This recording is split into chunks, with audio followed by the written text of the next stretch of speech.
Welcome to Tether. How to edit port forwarding entry on Netgear router. By default, your Netgear router blocks all incoming internet connections to your local network. To allow specific connections, set up port forwarding rules. If you've already configured these rules, you can edit them via your router's web interface. For more details, see what is port forwarding.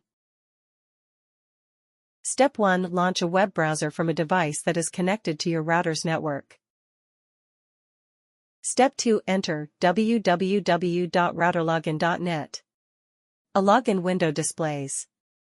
Step 3. Enter your username and password. Step 4. Select Advanced Setup, Port Forwarding / Port Triggering. Step 5. In the table, select the radio button next to the service name.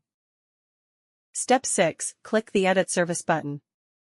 The port's Custom Services screen displays. Specify changes to any of the following settings. Service name. Type the service name. Service type.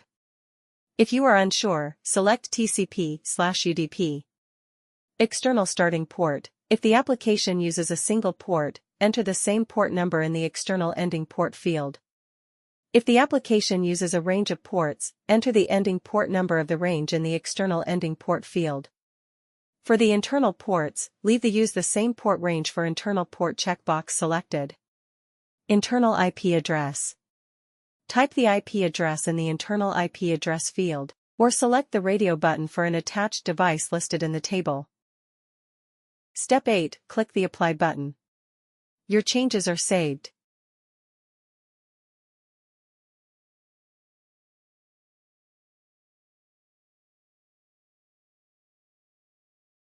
Thank you for watching.